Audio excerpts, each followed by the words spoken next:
um episódio que é muito conhecido nos 4 livros da Bíblia, tem esse relato. E esse relato, de uma certa forma, ele é muito copiado, ele é muito falado, ele é muito conhecido. Muitos conhecem esse episódio. E eu confesso a vocês que eu tenho alguns dias meditado nessa primeira parte aqui, e algumas coisas têm me feito refletir sobre a minha vida, diante do texto aqui, sendo confrontado por ele, para a minha vida repensando algumas coisas. E é nesse intento que eu gostaria de compartilhar com vocês essas reflexões. Vamos fazer a leitura desse capítulo 6, do 1 ao 15, diz assim: Depois dessas coisas, atravessou Jesus o mar da Galileia, que é o de Tiberíades. Seguia-o numerosa multidão, porque tinha visto os sinais que ele fazia na cura dos enfermos. Então subiu Jesus ao monte e assentou-se ali com seus discípulos. Ora, a Páscoa, a festa dos judeus, estava próxima. Então Jesus, erguendo os olhos e vendo que grande multidão vinha ter com ele, disse a Filipe: Onde compraremos pães para lhes dar a comer? Mas dizia isto para experimentar, porque ele bem sabia o que estava para fazer. E respondeu-lhe Filipe: Não lhes bastariam 200 denários de pão para receber cada um o seu pedaço. Um de seus discípulos, chamado André, irmão de Simão Pedro, informou a Jesus: Está aí um rapaz que tem 5 pães de cevada e 2 peixinhos. Mas o que é isto para tanta gente? E disse Jesus: Fazei o povo assentar-se, pois havia naquele lugar muita relva. Assentaram-se, pois, os homens, em número de quase 5.000. Então Jesus tomou os pães e, tendo dado graça, distribuiu entre eles, e também igualmente os peixes, quanto queriam. E quando já estavam fartos, disse Jesus aos seus discípulos: Recolhei os pedaços que sobraram, para que nada se perca. Assim, pois, o fizeram. E encheram-se 12 cestos de pedaços dos 5 pães de cevada, que sobraram aos que haviam comido. E vendo, pois, os homens o sinal que Jesus fizera, disseram: Eis que é verdadeiramente o profeta que devia vir ao mundo. Sabendo, pois, Jesus que estavam para vir, com o intuito de arrebatá-lo para o proclamarem rei, retirou-se novamente sozinho para o monte. Irmãos, nós construímos esperanças que faz com que a nossa corrida se limita apenas à vida material. Todos os nossos sonhos, nossas realizações, elas estão ligadas sempre a coisas materiais. Olhe para você. Quais são os seus sonhos? Olhe se as suas expectativas de vida não se limitam apenas a alguns aspectos. Realizar a sua carreira profissional, uma realização emocional, um casamento. Ou os pais olharem e verem os filhos criados e caminhando bem na vida. Ou muitas vezes você construir uma carreira, uma vida bem-sucedida. Veja se todas as nossas expectativas não se limitam apenas a esta realidade. Não estou errado, você não está errado em pensar isso, não estou condenando você. Eu só estou trazendo uma reflexão. Será que você não está limitando todas as suas expectativas de vida apenas a esta realidade? E se essas realidades, essas suas expectativas não forem realizadas, como você será? Você será uma pessoa infeliz? Frustrada? Por isso, queridos, nós deveríamos olhar para a vida com expectativas muito maiores do que as expectativas além deste mundo, dessa existência. Aspirar a ter uma carreira disso melhor, tranquilo, tem que ter isso. E é natural, é o seu desejo. Mas limitar apenas a realização das nossas vidas, apenas a este mundo material, para o cristão, é uma loucura. Esse texto que nós lemos, Jesus está aqui diante de um problema, e o texto começa dizendo que Jesus havia feito muitos sinais. E esses sinais, o texto deixa claro aí, se você observar no versículo de número 2, ele vai dizer numerosa multidão, porque tinham visto os sinais que ele fazia na cura dos enfermos. Ou seja, havia uma multidão que seguia Jesus. E essa multidão, chegando nesse ponto aqui, Jesus para e diz assim, Jesus olha para aquela multidão faminta.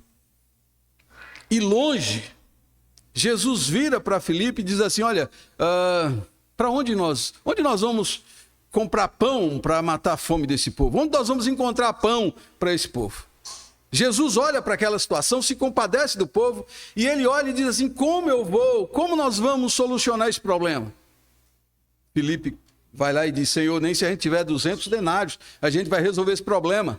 E ressalva, para que a gente entenda, 1 denário era um salário de um dia.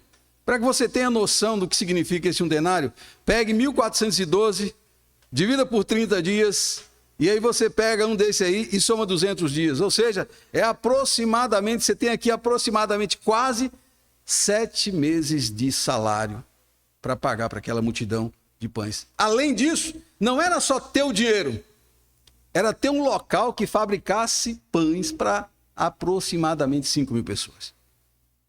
Essa é a alternativa de Filipe Senhor, nós não temos resposta, não tem solução, esse é um momento desesperador. André chega e diz, Senhor, tem ali um rapazinho que tem 5 pães e 2 peixinhos. Mas ele mesmo diz assim, o que é isso diante de tanta gente? Que diferença isso faz? Aqui nós enxergamos uma situação em que aparentemente de difícil solução. O que fazer diante disso? Como resolver essa situação? E aqui nós vamos perceber as respostas.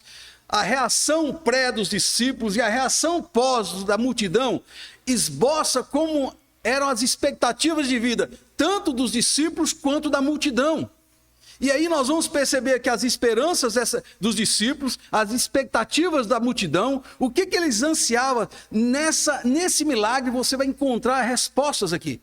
E que talvez, observando para eles, talvez as nossas expectativas sejam alinhadas com as expectativas dos discípulos. Talvez os nossos sonhos, as nossas esperanças com relação a Jesus, sejam exatamente as esperanças que a multidão tinha. Vamos então olhar aqui as reações dos discípulos e a reação da multidão, para a gente perceber que talvez a gente esteja caminhando iguais a eles. E talvez não é isso que Jesus queira para a gente, como ele não queria tanto para os discípulos quanto para a multidão. E a gente então precisa corrigir a nossa rota, corrigir as nossas expectativas, ajustar a nossa esperança, para que de uma certa forma, a gente lá na frente não viva como gente frustrada, gente vazia e gente cheia de desesperança no coração. Vamos olhar, primeira reação. Primeira reação aqui é de Filipe. Está aí no versículo 5 ao 7. Jesus chega e questiona Filipe. Ao ver aquela multidão faminta, Jesus faz uma pergunta a Filipe. Onde compraremos pão para essa multidão?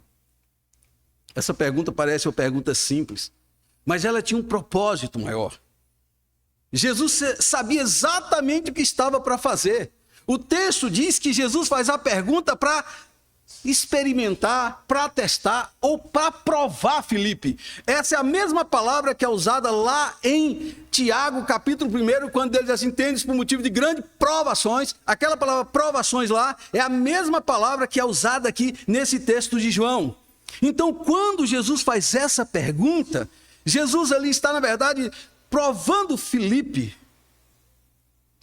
Alguns comentaristas chegam a dizer, não, é porque Filipe conhecia a região, por isso foi feita a pergunta. Não, mas o próprio texto responde dizendo que Jesus fez a pergunta para provar Filipe.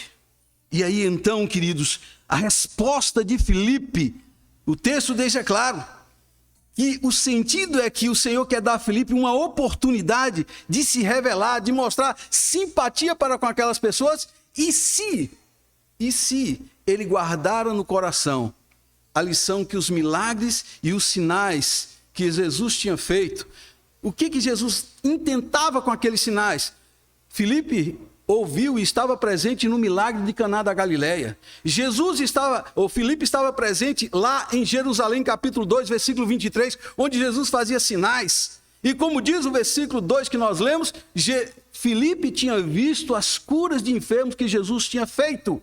No entanto, o propósito da pergunta não era obter informação de Filipe a respeito de locais onde se fazia pão, não. O propósito aqui era o Senhor saber o que estava no coração de Filipe. A proposta aqui era saber se as manifestações, os sinais que Cristo tinha feito, tinha gerado no coração de Filipe a compreensão correta acerca de quem é Jesus, de quem ele era. Se ele, assim como ele foi capaz de transformar água em vinho, assim como ele foi capaz de curar enfermos, se ele seria capaz de transformar aquele cenário. Queridos, o que esse texto mostra é que Filipe não enxergava Jesus ainda com quem ele era e o que ele era capaz de fazer. Filipe não ainda tinha essa noção. Filipe não tinha essa percepção de quem era Jesus. E aí, queridos, quantos de nós frequentam a igreja, estão aqui, vamos dizer assim, estão como cristãos fiéis vindo todo domingo, mas que diante de situações nas nossas vidas, agem como se Cristo não fosse capaz de fazer nada diante da situação. Como se ele fosse incapaz de alterar qualquer situação, qualquer circunstância. Por isso, queridos, Deus prova Filipe. E muitas vezes, como diz Tiago no capítulo 2, ele vai dizer assim: tendes por motivo de grandes provações, por motivo de grande alegria, o passardes por várias provações. Por quê? A intenção de Deus, ao provar a nossa fé, não é nos destruir, mas é tirar a gente da imaturidade da nossa fé. Sabe, quando crianças, esqueça o exemplo de criança, mas quando a gente está namorando no início de casamento, é desse jeitinho: você me ama? Faz isso para mim. Você me ama? Faz desse jeito. É interessante que a todo momento nós precisamos dar sinais de que nós amamos. Evidenciar que nós amamos. Tem que colocar uma mensagem no Instagram, tem que fazer isso, tem que fazer aquilo, que são evidências, sinais de que a pessoa ama. Quando nós vivemos na base de sinais, nós precisamos o tempo todo que Deus faça sinais, faça coisas, para que a gente continue crendo. E aí Deus, o que Deus está fazendo na vida de Filipe? Deus está atuando para fazer Filipe sair daquela fé que ainda não compreende quem é ele, para levar a um outro nível diferente da fé. A resposta de Filipe é uma resposta racional. A resposta de Filipe é uma resposta lógica. A resposta de Filipe é dizer assim: Senhor, nem se a gente tiver 200 denários aqui, se a gente tivesse aproximadamente, eu calculei isso aí, aproximadamente 8.000 reais para a gente comprar de pães, nós não conseguiríamos colocar um pedaço de pão na mão de cada um.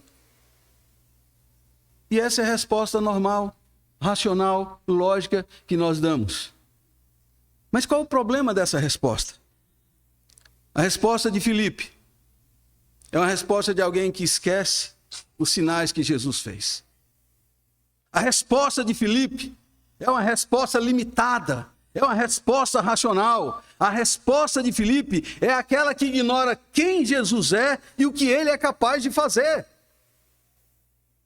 Quantas vezes nós reagimos assim diante dos fatos?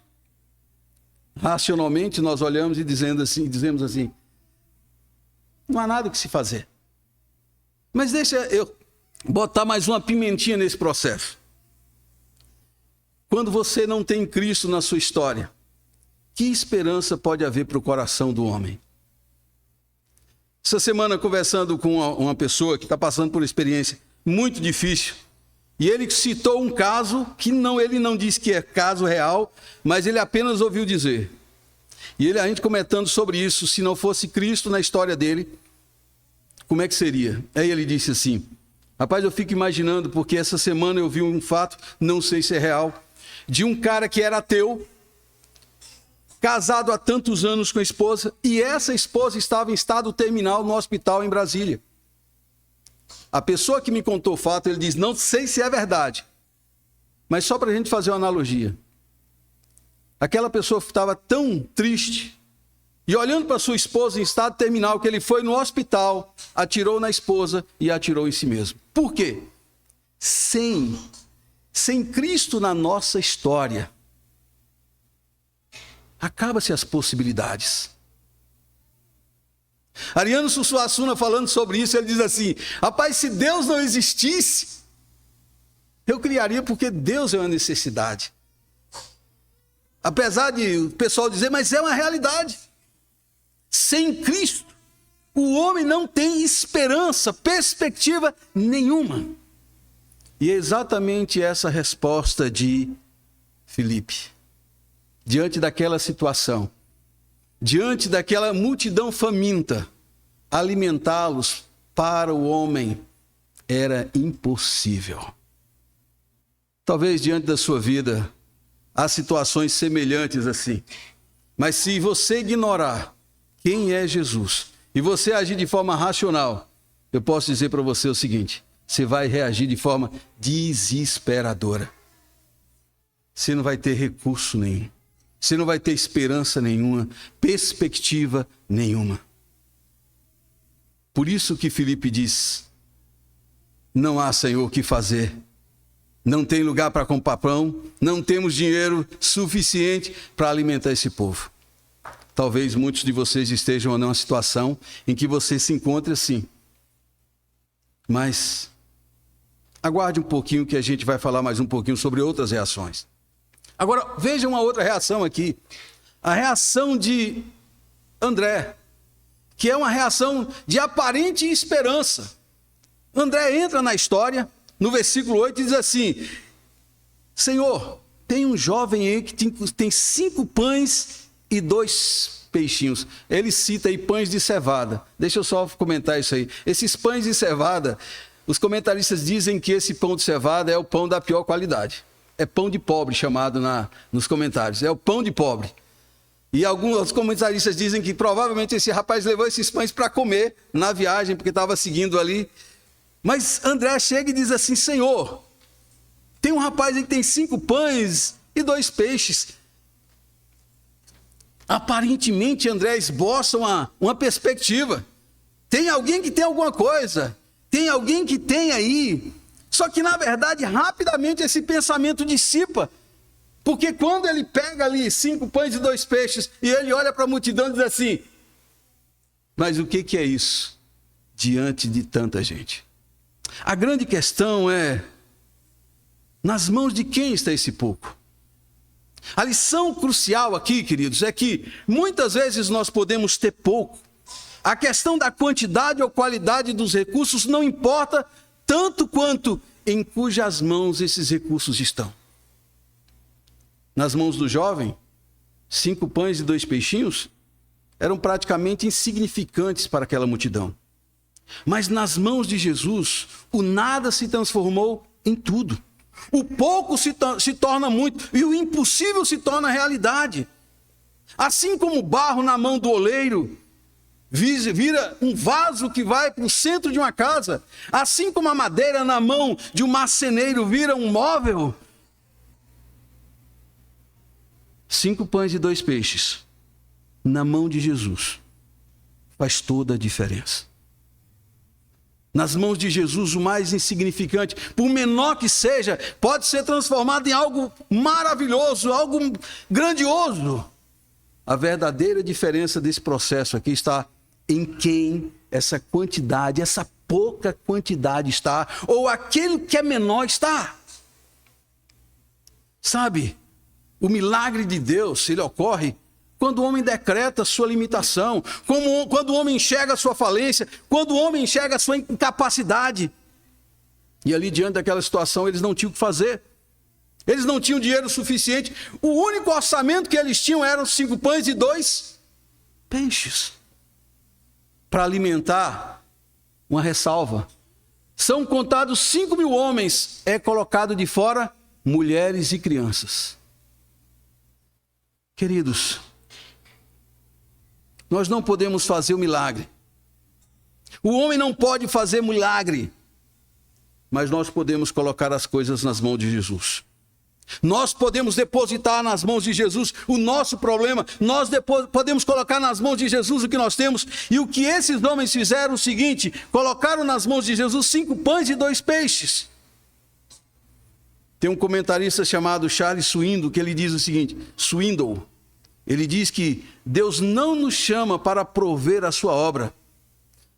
A responsabilidade de prover a sua obra é dele, mas Deus nos chama para colocarmos em suas mãos o que nós temos, ainda que sejam apenas 5 pães e 2 peixes.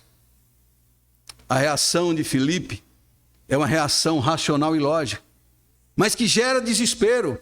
A reação de André é uma reação de alguém que diz: há uma possibilidade, há uma esperança, mas se esbarra na realidade.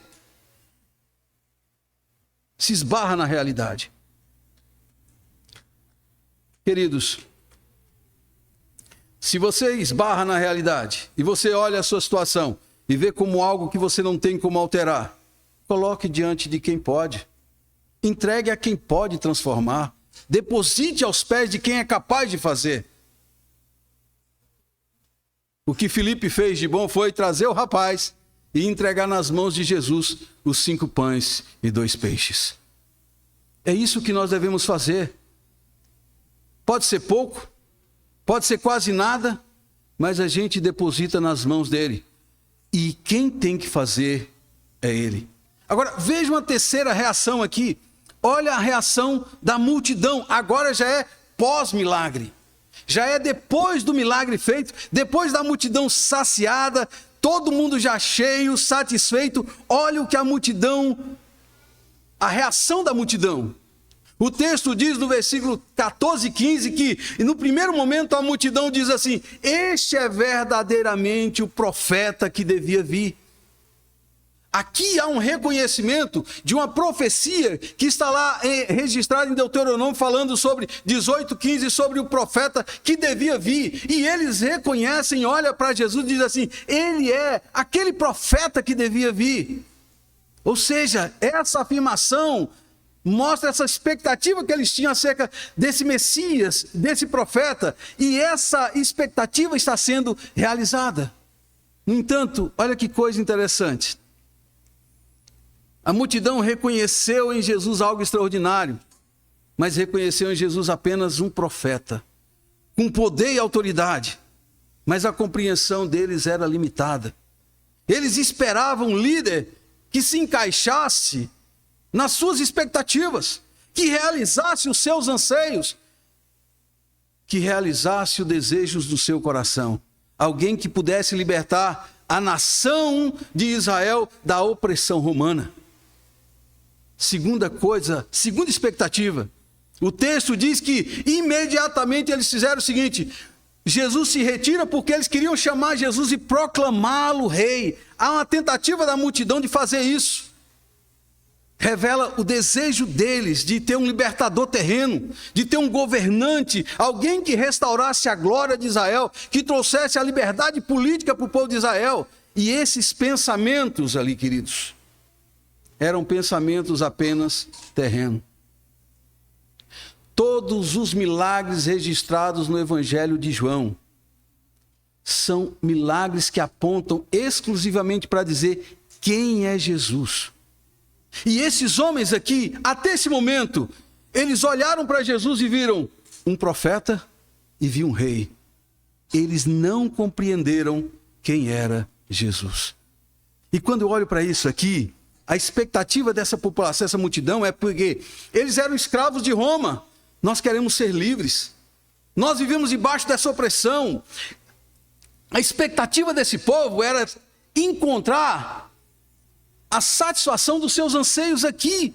que os seus problemas aqui fossem resolvidos, que as suas dificuldades aqui fossem superadas. É exatamente muitas vezes o que a gente busca em Jesus. A gente busca em Jesus que Ele nos dê uma vida mais fácil, uma vida mais tranquila, sem dificuldades, todo mundo com a vida financeira ajustada, sem problemas de saúde, sem problemas na família. Muitas vezes nós vivemos buscando Jesus nessa perspectiva.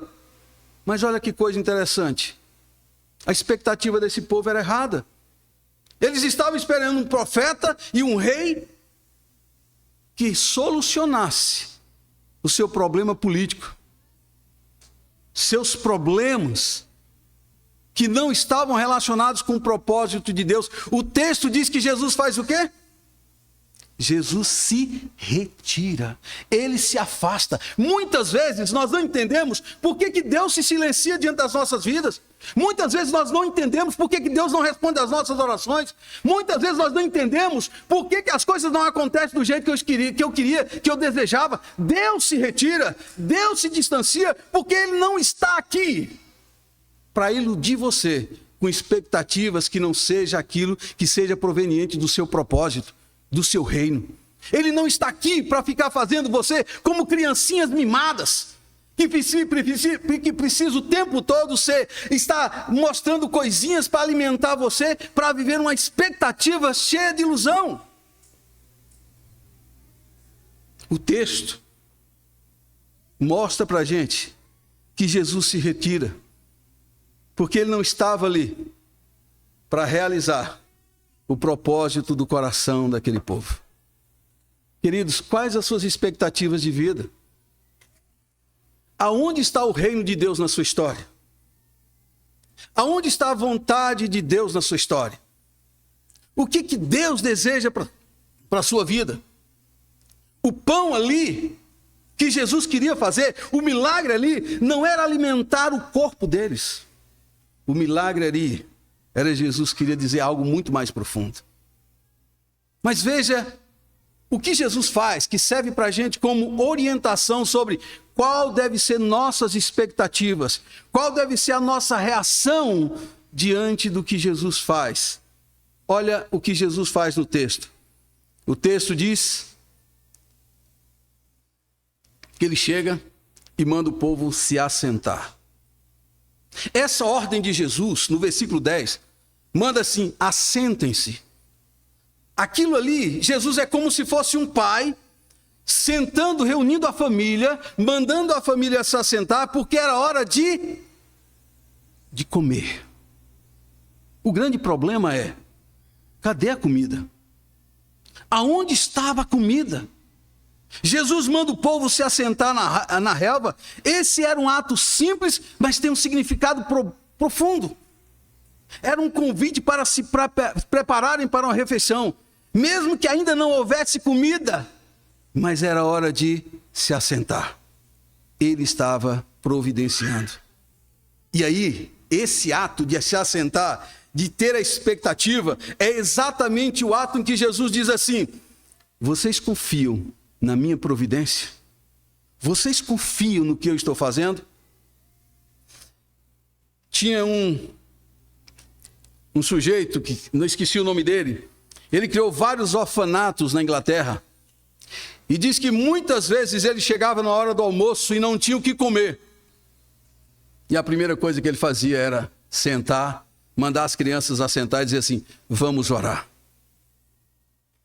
Nenhuma dessas experiências, o texto relata, diz que quando ele está sentado ali na hora, isso foi no café da manhã, não tinha nada para comer. Quando ele começou a orar, bateram na porta. Aí chegou o pessoal da padaria e disse assim: é porque nós tivemos uma fornada de pães que passou do ponto e nós viemos entregar a vocês. E aí chegou, trouxe os pães. Quando ele terminou de fechar a porta, é porque nós tivemos ali uma colheita, nós tiramos muito leite e nós iríamos perder a quantidade e nós resolvemos trazer para doá-los para vocês. Primeira coisa que Jesus fez: se assentem. Sabe, a reação diante de situações que nós não cremos é a reação de dizer, colocar diante do Senhor, assentar o nosso coração, descansar as nossas vidas e esperar nele. O texto diz que ele mandou assentar. Qual foi a segunda reação de Jesus? Ele diz, olha o texto, a reação de Jesus, ele tomou o pão e deu graças. Pode olhar nas escrituras, todas as vezes de muitos milagres de Jesus, uma das coisas que ele faz antes do milagre acontecer é agradecer. Olha lá, quando ele cura, quando Lázaro sai lá que estava morto há 3 dias lá, uma das coisas que Jesus faz antes de chamar Lázaro, ele diz assim, Senhor, te agradeço porque o Senhor tem ouvido a minha oração. E ele diz, saia para fora, Lázaro. Ele agradece antes. Olha que coisa maravilhosa. Ele aquieta, manda o povo se assentar. Quais as implicações disso, irmãos? Entrega o teu caminho ao Senhor. Confia nele. E o mais ele fará. Sabe o que significa isso? A atitude de alguém que sabe que Cristo providencia tudo na hora certa, no tempo certo. No momento certo da história, ele vem e faz a coisa acontecer. Mas o nosso coração confia. O nosso coração agradece, por quê? Porque reconhece que ele é o provedor. Reconhece as nossas limitações e as nossas incapacidades. E por que nós devemos ser gratos? Para evitar o orgulho, a murmuração e a rebeldia. Lembre-se do povo no deserto. Uma das coisas que o povo do deserto fazia era, quando estava em situações complicadas, a primeira coisa que esse povo fazia era murmurar, queixar da situação, lamentar pelo que passava. E em consequência da murmuração vinha a rebeldia, que era dizer, vamos para outro caminho, vamos buscar outro Deus, vamos porque Deus nos trouxe para cá para a gente morrer. Então, queridos, qual foi a reação de Jesus? O que Jesus fez diante dessa situação? Jesus manda se aquietar, assentar, Jesus dá graças e ele faz o milagre. Meu querido, quantas vezes você tem se aquietado diante de situações complicadas? Quantas vezes? Quantas vezes você tem dado graças a Deus, mesmo diante de situações problemáticas e complicadas? Você já bateu o carro e agradeceu a Deus? Você já teve um prejuízo e agradeceu a Deus?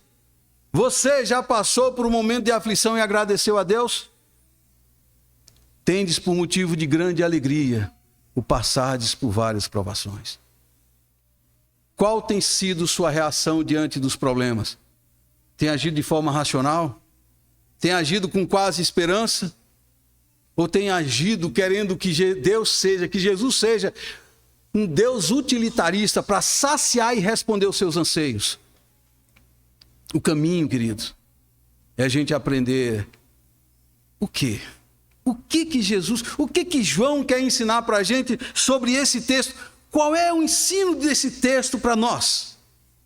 Queridos, Jesus, quando se retirou do meio dos discípulos, no meio do povo, quando ele abandonou a multidão, Jesus queria que o povo entendesse uma coisa. Ele não é um profeta. Ele não é um rei. Jesus deveria ser para nós, e deve ser para cada um de nós, mais do que um profeta, mais do que o rei. Jesus para nós, ele é, como diz o texto de João capítulo 1, ele vai dizer que ele é o verbo que se encarnou, que habitou entre nós, cheio de graça e de verdade. Ele é mais do que simplesmente um profeta, ele é mais do que simplesmente um rei, ele é aquele, querido, que é maravilhoso conselheiro, Deus forte, Pai da eternidade, príncipe da paz. Ele é aquele que, lá em Gênesis 3,15, vai dizer que ele é o descendente prometido que esmagaria a cabeça da serpente. É aquele que Apocalipse 5,5 diz, ele é o leão da tribo de Judá. E João vai dizer, não chores, porque ele venceu. Ele é aquele, queridos, que Mateus vai dizer, ele é o Emanuel, o Deus conosco, o Deus presente. Muitas vezes nós achamos Jesus bom, as palavras de Jesus são boas, As coisas que Jesus ensina são boas. Vir à igreja é coisa boa. Muitas vezes nós aceitamos as orientações dele, mas nós não reconhecemos ele. E é exatamente isso que João quer que nós reconheçamos. Ele é o pão da vida. Você tem uma fome na sua alma. Você tem fome na sua alma que você busca realizar isso na sua carreira profissional. Você almeja se tornar um grande, porque você acha que o seu valor e a sua importância está ali. Você acha que num casamento você vai encontrar a razão da sua vida, a felicidade, você vai se suprir. Você busca nos seus dinheiros, no seu dinheiro, nos seus bens. Você busca em várias coisas, no prazer, matar essa fome que só Ele é capaz de suprir. Quando Jesus diz e faz esse milagre, Ele não está apontando apenas para saciar a alma das pessoas, o coração, desculpem, mas o físico das pessoas. Jesus está ali para saciar a alma, porque eu sou o pão da vida. Jesus veio para ser o Salvador do mundo, o seu Salvador, o Senhor da sua vida. Ele não veio para que você apenas creia numa vida boa aqui, mas Ele veio para que você creia que Ele te dá as portas da eternidade. Quem crê em mim, ainda que morra, viverá. Queridos, a perspectiva de Jesus não quer que você se limite apenas a essa existência. A perspectiva de Jesus é dizer assim: você pode desejar uma vida boa aqui? Pode querer ter uma carreira profissional? Pode, mas Jesus diz assim: eu tenho muito mais para você. O que eu tenho para você é uma vida que começa aqui e vai para a eternidade. Eu sou esse pão, eu sou esse caminho, eu sou essa resposta, eu sou aquele que sou capaz de dar isso a você. Por isso que suas expectativas podem ser como a de Filipe, pode ser como a de André, pode ser como a da multidão, que espera que Jesus te mostre apenas e te traga soluções para este mundo. Mas Ele é muito mais do que isso. Jesus veio exatamente, e Jesus então vem, e Ele não vai coadunar com isso. Ele não vai ficar iludindo você. Muitas vezes Ele vai colocar provas, Ele vai provar você como fez com Filipe. Muitas vezes Ele vai permitir problemas, muitas vezes Ele vai colocar dificuldades para que você saia dessa compreensão equivocada sobre Ele, para que você conheça verdadeiramente quem é Jesus. Mais do que um profeta, mais do que um rei, Ele é Deus, o Deus Filho, que quer te dar uma vida eterna. Ele quer ser o Salvador da sua vida. Ele quer te dar vida eterna. Por isso, queridos, Filipe, André e aquela multidão criou expectativas sobre Jesus, e que Jesus estava aqui corrigindo essas expectativas. E eu queria fazer uma pergunta para você. Eu vou te responder sobre quem é Jesus na sua vida, se você me responder essa pergunta. Se você nessa noite, ou nessa amanhã, se por acaso você estiver às beiras da morte, à beira da morte, se você morrer, você sabe para onde você vai?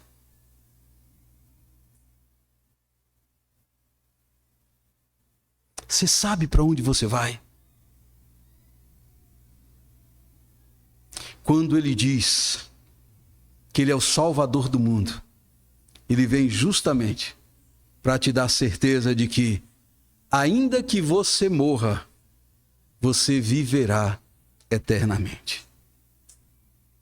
Amados, a compreensão limitada daquela multidão, a compreensão limitada dos discípulos, a reação deles, não enxergaram aquele milagre. O milagre aponta para uma verdade muito mais profunda. Jesus é o pão da vida. A verdadeira saciedade não vem de bens materiais, mas vem da nossa crença, da nossa comunhão, do nosso relacionamento com Cristo. Ele é a fonte do significado, Ele é a fonte da esperança, Ele é a fonte da segurança para todos nós. Ao buscarmos Jesus, a nossa plenitude, a sua plenitude nos é concedida. Ao buscarmos Jesus, encontramos propósito. Ao buscarmos Jesus, encontramos sentido para a nossa existência. Ao buscarmos Jesus, nós vamos encontrar uma vida que transcende essa existência. Por isso eu pergunto para você: você já tem certeza da sua eternidade? Jesus vem justamente para que você experimente a vida eterna. Jesus vai dizer: aqueles que creem em mim, ainda que morram, viverá. Foi exatamente esse o propósito de Jesus ao fazer aquele milagre. Eu sou o pão que dá a vida eterna. Esse é o sentido espiritual do seu milagre. E a minha oração nessa noite é que você experimente esse milagre na sua vida. Que você possa ter certeza de vida eterna. Porque mais do que te dar uma vida boa aqui, mais do que solucionar os problemas, Jesus quer te dar certeza de uma eternidade. Curve a sua cabeça.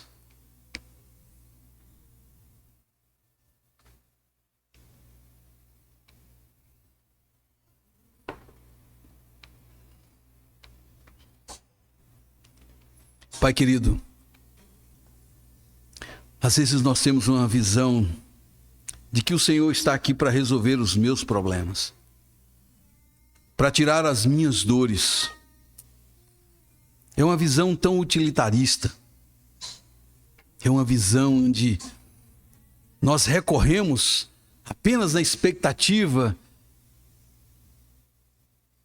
de viver melhor aqui. Mas ignoramos quem verdadeiramente o Senhor é. Não sabemos que tudo que o Senhor faz é para apontar para a eternidade. A morte do Senhor na cruz não foi para mostrar que o Senhor é Marte. Não foi para evidenciar que o Senhor é diferente, muito pelo contrário.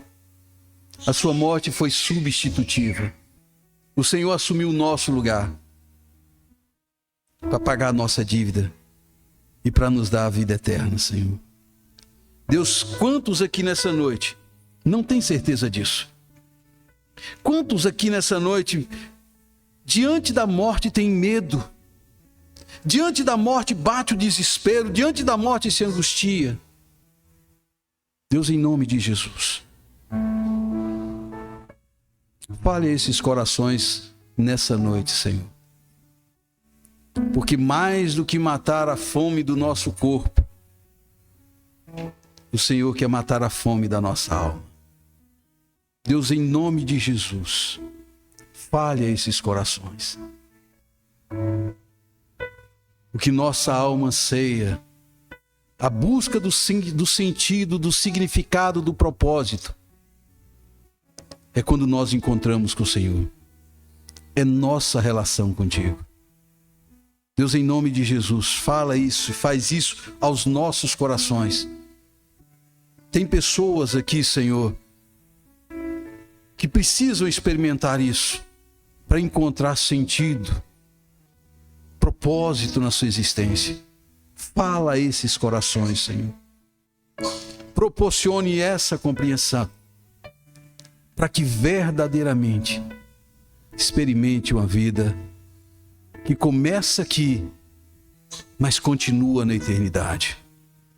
E que não depende das circunstâncias. E que mesmo diante das lutas, das dificuldades, o seu coração será cheio de alegria e de paz. Muitas vezes passará pelo vale da sombra, muitas vezes enfrentará lutas, mas olhará para a vida com expectativa e esperança. Não se limita a uma realização profissional a sua esperança. Não se limita a uma conquista de bens, a sua realização, a sua satisfação, o seu contentamento.